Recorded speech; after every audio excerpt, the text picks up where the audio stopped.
What's the point of a representative democracy if the people you vote to represent you don't do that? If they vote against your interest with the enemy, if they vote against the reason that you sent them to Congress? What's the point of having a Republican Party if every 5 years they head back home, lie to you, and then go to Washington, D.C. and betray your interests? Not just interests, ladies and gentlemen. We're talking constitutional rights here, multiple amendments, Second Amendment, Fourth Amendment, Fifth Amendment, and the First Amendment, I guess, if you want to talk about the ability to really be heard, they are silencing that too.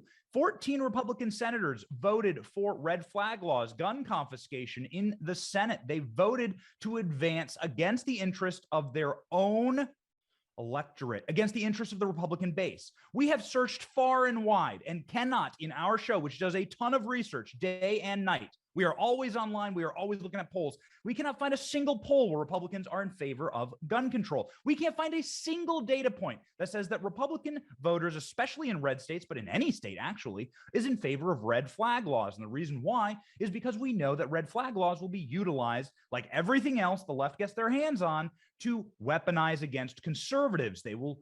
And if you don't believe that, then you are absolutely not paying attention. The FBI, the DOJ, HHS, the Department of Labor, that's the department that issued the vaccine mandate. They already called American parents domestic terrorists. And if you think that they're not going to use red flag laws to do the same, you're wrong. Joining me now in a red dress, I'm sure not in favor of red flag laws, but nonetheless, absolute pistol, Lauren Boebert, who is the champion of this issue on Capitol Hill, held a press conference yesterday talking about it and has been the rock ribs of the Second Amendment movement, and for good reason. Straight from Rifle, Colorado, Congresswoman Lauren Boebert, thank you for joining us.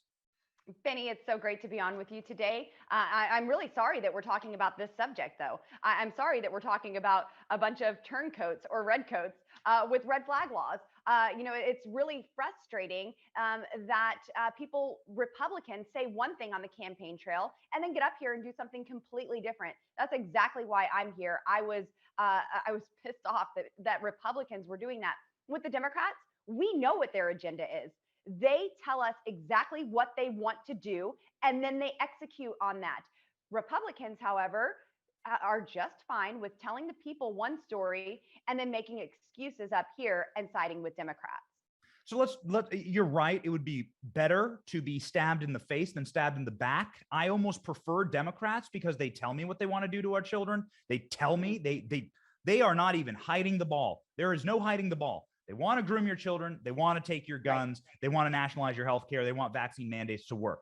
At the very least, you can respect them for their honesty. They want to federally take over elections, right? Centrally and vertically plan all national elections. They straight up tell you what they want to do. And on some level, there's a bit of respect for that. Republicans, on the other hand, will stab you in the back, will go along with Democrats, vote with a destroyed, atomized Democrat Party. For what reason? What was your response to what happened in the Senate? And what did indeed happen in the Senate? Can you walk us through this bill? And can you walk us through your reaction? Sure. Well, first of all, I knew that it was coming. I didn't believe that there would be 14 Republicans that sided with this gun grab compromise. But to your point, Democrats, they say if we can't restrict the Second Amendment, if we can't regulate this, if we can't get gun control, well, then we'll scrap the filibuster. And if that still doesn't work, then we'll pack the Supreme Court. By all means necessary, we will get our agenda done. And part of that all means necessary is getting Republicans to go along. I get interviewed a lot in the district nationally. And one thing that I hear often from people who are interviewing me is, well, why won't Republicans work with the other side? Why can't Republicans be bipartisan? You're polarizing on the issues.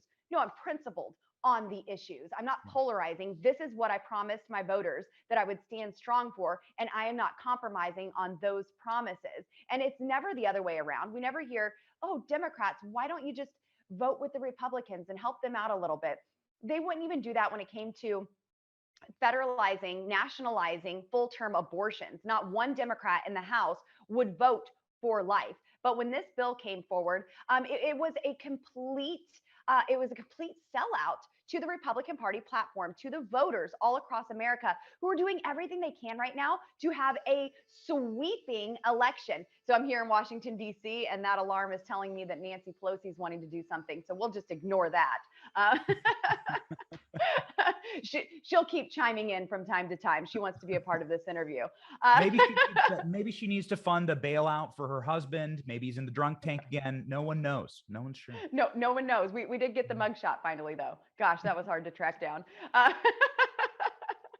But this red flag law shows, well, first of all of the voters all across America are expecting a red wave. Everyone knows that the Democrat policies are terrible, and we are all paying the price for these bad policies with open borders, skyrocketing inflation, broken supply chains, our children being sexualized in school, and I could go on and on with unconstitutional medical mandates, people losing their careers, and then oops, we have pilot shortages, and we're having to cancel 1,200 flights in one day.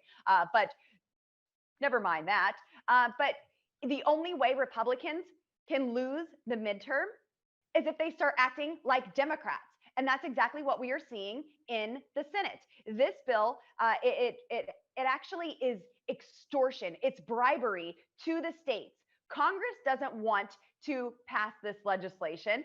They think that well, we'll just incentivize the states to do it. Here, states, we'll give you some money, and then you put forward these red flag laws in your states. This is bribery and extortion. And I believe it's Mark Levin who calls it crony communism. And, it's exactly what's going on. And then one thing that I saw in this bill that is so frustrating to me, we know that we need to harden our schools. We know that we need to secure our children in our schools. It's our nation's most valuable asset. The higher an asset's value, the more security that asset should have. You were telling me how there's no school hardening in this, and how their children are our most valuable asset in America. Yes, and this bill that the Senate compromised on in a very terrible way actually ensures that teachers will be disarmed in our schools. That is not the answer. We need to have more certified, trained personnel in schools that have an equalizer to stop a deadly threat. If there had been an armed teacher in Uvalde, we could have stopped that.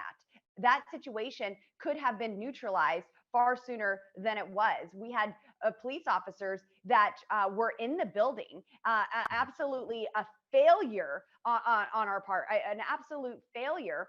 And they were in the building, they had their firearms, but those teachers, their lives were at risk. Their students' lives were at risk. And I believe that they would have actually taken action rather than cowering back by the door or actually leaving the building.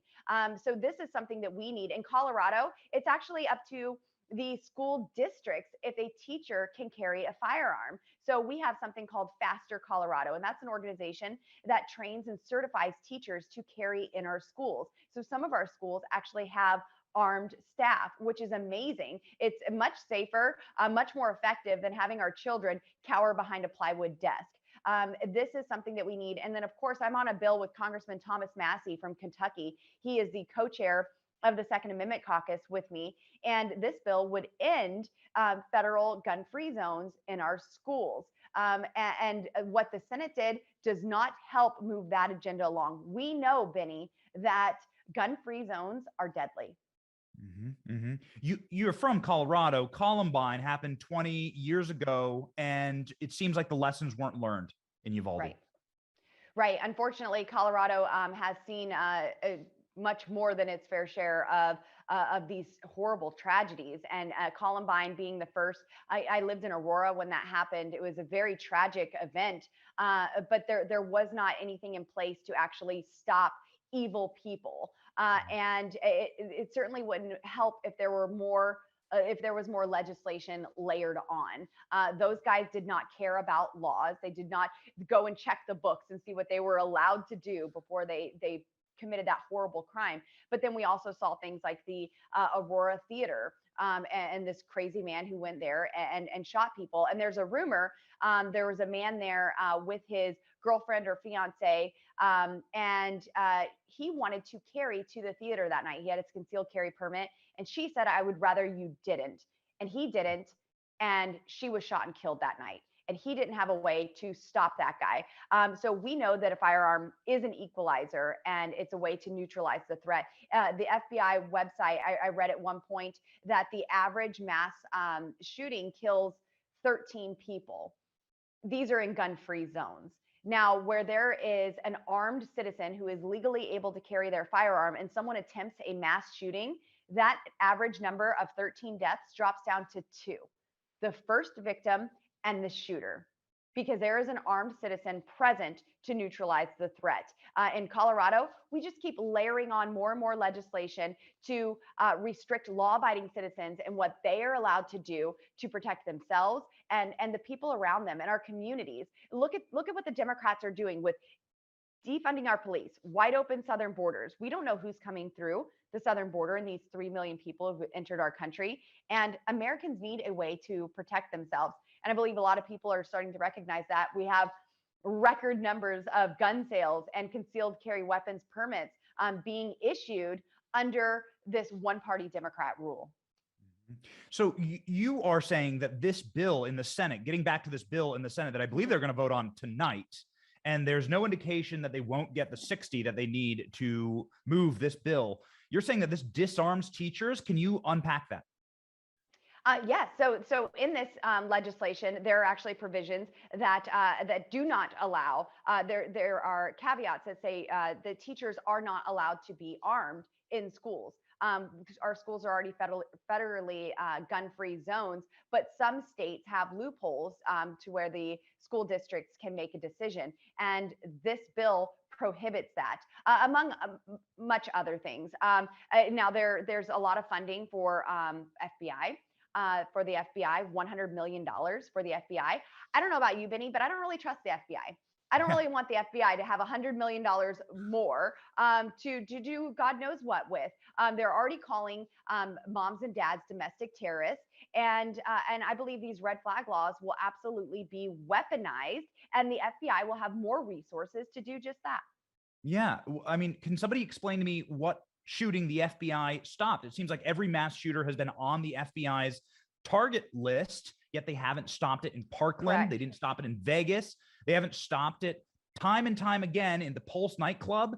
The FBI seems to always know the perpetrator and then never do anything. And now they're getting rewarded with $100 million. Why? Well, my take is that the corporate GOP elites who live inside of a bubble, who live in the suburbs of Maryland and Virginia, want to be invited to the cocktail parties, and they want to be lifestyle liberals, and they lie. They lie to their own constituents, and then they absorb not this show, not the Ben Shapiro show, not Charlie Kirk, not Tucker Carlson. They absorb corporate media, and then they dance inside of the lines that they are given. This, I believe, is the biggest existential threat to the GOP as it stands, that the corporate press give the Overton window to the Republicans in the Senate as to what they can do. And that's the only objectives they're ever going to dance to, is going to be the media's narratives, because those are the ecosystems and the echo chambers that they live inside. It's hermetically sealed, and it is destroying our party. You're exactly right. And these 14 senators, they have traded what their constituents want for what the lobbyists on K Street want. And that's something that is very frustrating. You know, we even see little pieces of this in the House. So with the House Freedom Caucus, we actually force votes on all legislation. You may have heard this in the past from other Freedom Caucus members, but we have a team that monitors the floor. We have suspension bills. Now, this doesn't have anything to do with red flag laws, but I do believe that it's important because K Street wants to dictate everything that happens here. The lobbyists want to dictate everything that members do here on the Hill. But we in the Freedom Caucus, we aren't bought by lobbyists. In fact, they won't give us a dime. But that's fine with us. We work for the American people, not for them. But we actually force votes on legislation on suspension bills. So they cram 10, 20, 50 bills into one a suspension bill, and they try to pass that by unanimous consent.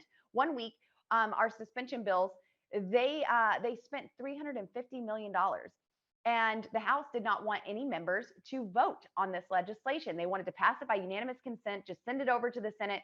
Senate sees, oh, look, the whole House is for it. We may as well be for it too. And then it goes on to the fake Oval White House set.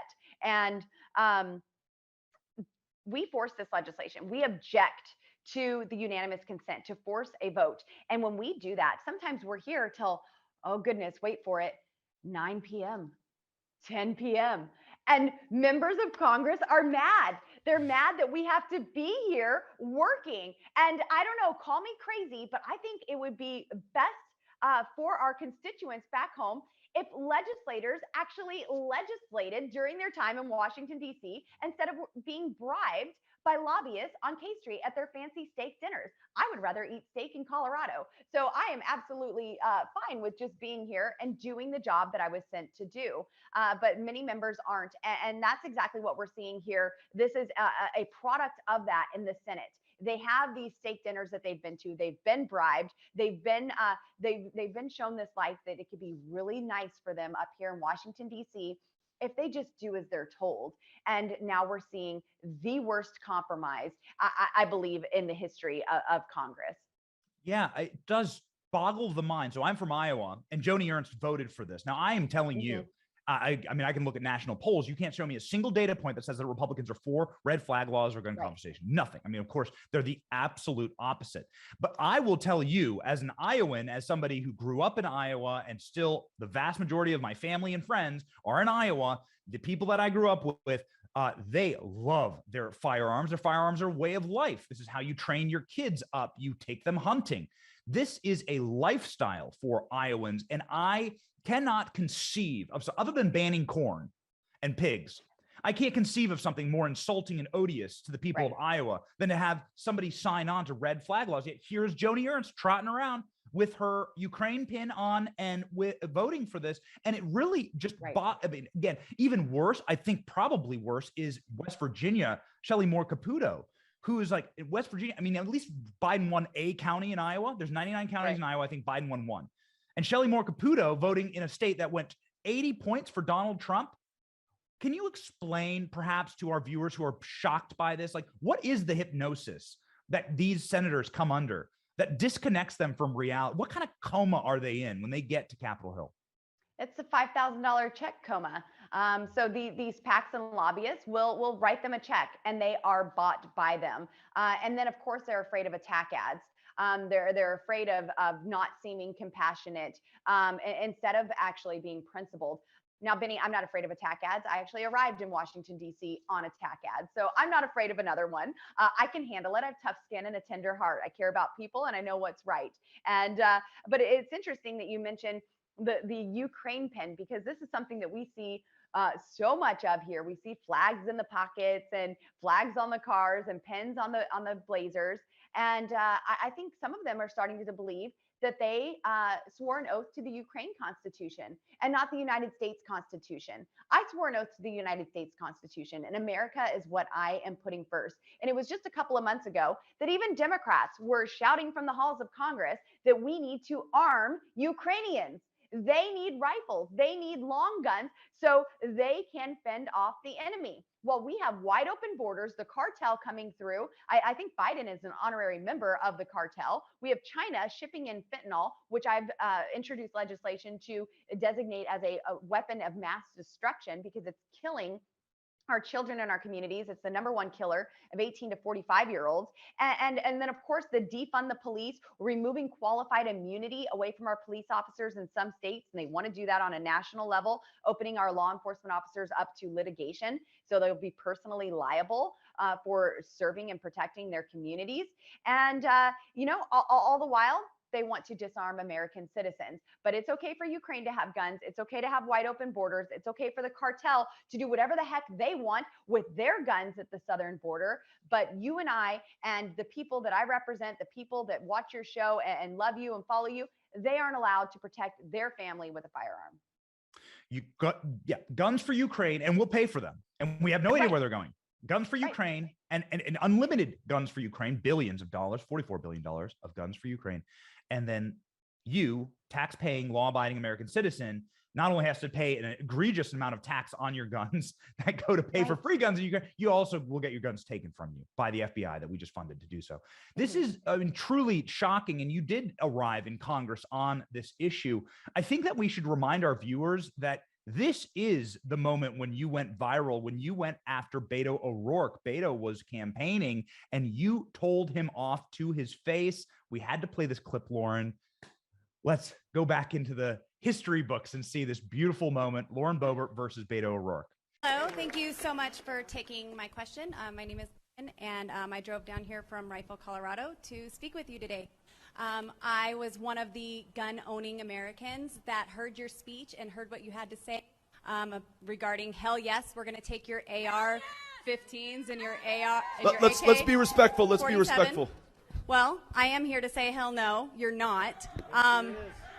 So with that, I would like to know how you intend to legislate evil, because it is not the gun, it is the heart of the man that does that. We all have stories. Excuse me. Let's allow her to finish, please. We can all have these stories. We all have the experiences. I was living in Aurora during Columbine. I had just recently moved when the Aurora shootings happened, yet I have very close ties here.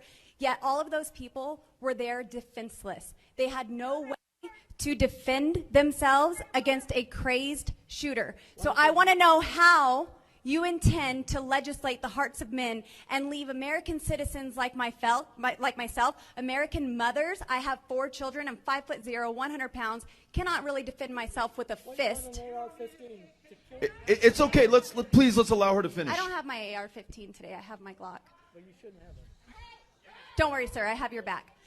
Anyway, I want to know how you're going to legislate that, because a criminal by defense breaks the law.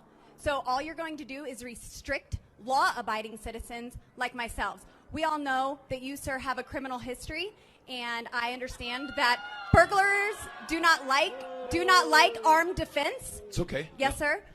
Burglars do not like armed defense, yet that is a right that we have that shall not be infringed in America.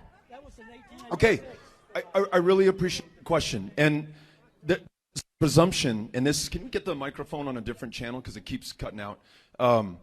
There's this presumption that we are just, I guess, inherently evil. Lauren, what is it that inspired you on this issue? Let's get down to the brass tacks. What is it that inspired you to be so gun-ho on this issue? Yes. Like, it does seem to be like such a part of your life. You are from Rifle, Colorado. You went up and roasted Beto to his face. Talk to us. Yes, well, I started carrying a semi-automatic because I wanted to protect myself. I wanted to protect people around me. I have a restaurant that you have visited. Thanks so much for showing up. I was working in DC when you were there, but I have a restaurant in Rifle, Colorado called Shooter's Grill, and all of my wait staff open carry. But we do that because there was an altercation where a man was brutally beaten and he lost his life near my restaurant. Now, that situation prompted the question in me, how am I going to protect everyone? How am I going to defend everyone? And that's when I began to carry. And soon after that, my waitresses did. So of course, around my restaurant, we have a lot of discussions about the Second Amendment and why it's there and why government is instituted to secure our God-given rights, not to legislate them away. I certainly was not elected to come up here and legislate away liberty. I'm here to protect it, to keep the people free. Our founding fathers wanted a government that was powerful enough to fight off tyranny from all over the world, but limited enough that they could not be a tyrannical force on their own people here in the United States. And that's very important. The Constitution says that it's the people that the government's powers are derived from. And that Second Amendment is what keeps power in the hands of the people. Now, with Beto O'Rourke, I just got pissed off. There was a Democrat handbook wide open from a presidential debate stage. He announced, hell yes, we're going to take your AR-15s and your AK-47s. And I said, who's saying anything?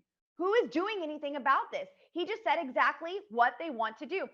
Republicans have been called crazy for years and still are, because they say, oh, nobody's coming after your guns. Nobody wants to take your guns. That's exactly what they want to do. And that is their intent. And they put it right out there in the open. So I drove 3 hours to Beto O'Rourke's presidential rally in Aurora, Colorado, not really knowing what to expect. And in fact, if you want the full story, it'll be in my book, My American Life, which is available for pre-order on Amazon and Walmart.com. And it's released July 12th. But I went down there not knowing what to expect. Really, in the Lion's Den, we had Moms Demand Action there and all these other radicals. And I had an opportunity to get the microphone and look him in the eye and tell him, hell no, you're not. You're not restricting my right to defend myself and my family. I'm a petite woman. I have 4 children. I need an equalizer to defend us against evil. And then, of course, I did remind Beto O'Rourke that he has a burglary charge on his record. And I understand that criminals, burglars, they don't really like to have armed victims. They would much rather them be disarmed so they could go ahead and do their thing and leave peacefully. You said hell no to Beto. What are you saying to the Republicans in the Senate? What happens next? I have no problem holding my own party accountable, and I'm certainly telling them hell no. We are naming names and we are calling them out and we are holding their feet to the fire here. This is so frustrating. I was talking with some senators last night who are against this, who can't believe how many have actually compromised. And even with them not having time to actually read the legislation and know what was in it before they signed it. Yeah, well, I mean, why release this? It does seem the entire time I've been in DC long enough and covered on Capitol Hill. You know, when something's released late in the evening and you vote on it the next hour, that they're ashamed of the legislation and they're trying to just shove it down someone's throat. That's exactly right, and that's why McConnell filed cloture immediately on this, so they couldn't find out exactly what was in this. It's a very frustrating tactic that's used here, and then the Democrats try to use it against people who say, absolutely not. I'm not voting yes on a piece of legislation that I've not had time to read. And they say, oh, well, you voted against this and you're a horrible person because you don't stand for this and that. In the House, we had a 2,700-page bill that we had 22 hours to read. I was not putting a yes vote to that. And there have been attacks from the Democrats because I didn't vote for it. I will not vote for something that I do not have time to read and understand and get a thorough viewing of. But that's exactly what they did in the Senate. But we are aware of it in the House. I'm very proud of leadership in the House on this issue. Kevin McCarthy says that he is voting no, and Whip Steve Scalise is whipping against this bill. So hopefully even some of the House representatives who were thinking, well, since the senators did it, I can too. Hopefully they'll look to leadership and think twice about that. Good. I think that'll save the chances in November. I think that Republicans won't allow this type of betrayal. If you want Republicans to vote for you, they want a red wave, not red flag laws. Right. And they're just sick of being betrayed. In closing here, what will happen if Republicans take the majority on this issue? What will a Republican majority in the House do? You're in charge of a Second Amendment caucus. I'm not aware of one of those in the Senate. What will Republican, because you will be crafting legislation, right? So what will happen? Well, we already are crafting legislation. There's a lot of legislation that has been introduced by Republicans, but you don't get to see that legislation because Nancy Pelosi will not allow it to go into committee, and she certainly is not going to bring it to the House floor for a vote. This is Pelosi's House right now, and she makes the rules. So there is a lot of legislation that's already filed, like ending gun-free zones. Andrew Clyde from Georgia has a great bill to end the tax on our Second Amendment. No constitutional right should be taxed. And the Second Amendment caucus held a press conference just yesterday talking about that issue, as well as what's happening in the Senate. Can you imagine, ladies, your 19th Amendment being taxed? I mean, this is absolutely egregious. There is legislation, but most importantly, when it comes to these red flag laws, we will file to repeal this legislation. And we will fight as long as it takes to make sure that gets all the way through. We don't know if we'll have the Senate. Gosh, we certainly don't have the Senate now with the Republicans that are caving. But we don't know what's going to look like, what the Senate is going to look like, and we don't know what's happening in that fake White House set. And I doubt that Joe Biden will go back to 1985 Joe Biden and say gun control doesn't really work. Bad guys are still going to do bad things. He's forgotten what he did this morning. Of course, he's forgotten what he did in 1985. But Benny, I think the most important thing that we can do in the House of Representatives in the majority is defund these red flag laws. And that's exactly what we'll do in the appropriations process. Mm-hmm. My American Life. Where can our viewers pre-order? Yes, My American Life is available for pre-order on Amazon and Walmart.com, and then it'll be available in bookstores July 12th. I'm very, very excited. Actually, I'm even more excited for part 2. So when this book was written, this was right after I won the primary, and we were able to sneak in a couple little things through the editing process about my time in Congress, but there's been so much more that has happened in just a year and a half. So this is about my life, being raised as a Democrat and being a self-taught conservative when I learned I could do a better job taking care of myself than the government ever did.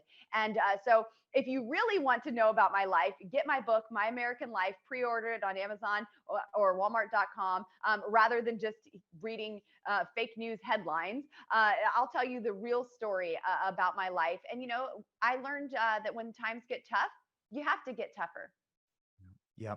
I mean, the link is in the description, by the way, whatever platform you're watching this interview on, the link is at the top of the description of this video. Please pre-order Lauren's book. Lauren, the Supreme Court just loosened gun restrictions in New York. I have to get your live reaction. Supreme Court strikes down New York's concealed carry restrictions. So New York didn't allow concealed carry, and the Supreme Court just struck that down in a huge victory for the Second Amendment. Your reaction? Glory. You know what? This is amazing. States like New York lifting restrictions on the Second Amendment. That is absolutely phenomenal. New York is there's obviously very strict gun control legislation there, and their inner cities are not safe. And I believe that they are starting to see that. I'm very proud of the Supreme Court for doing that. You know, we need to make sure that that this is happening all over. If gun control laws worked, then these cities would be looking more like Mayberry than the death cities that they are, with the murder mayor, Lori Lightfoot in Chicago. Maybe she should take a tip from New York and make sure that law-abiding citizens are armed. Yeah, that's right. A 6-3 decision, man. That is incredible. Justice Thomas says in the decision, the second and 14th Amendment protect an individual's right to carry a handgun for self-defense outside the home. Wow. And 6-3 is a dominant decision. 6-3 is amazing. Really impressive. Okay, well, looks like some victories for the Second Amendment. Let's pray for more. Yeah. Lauren Boebert, thank you so much for joining our program. And ladies and gentlemen, we have a special treat for you. Lauren Boebert's Second Amendment ad from the Capitol. I will carry my Glock to work. Lauren, thanks for being with us. Thanks, Benny. I'm Lauren Boebert, and I approve this message. Cut. That's a wrap.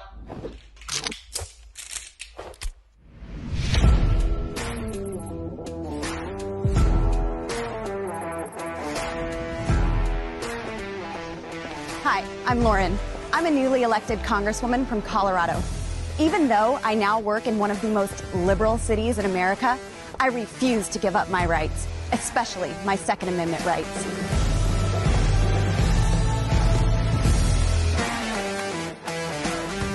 I will carry my firearm in D.C. and in Congress. This caused outrage from Democrats and the media. Why? It's our job in Congress to defend your rights, including your Second Amendment, and that's exactly what I'm here to do.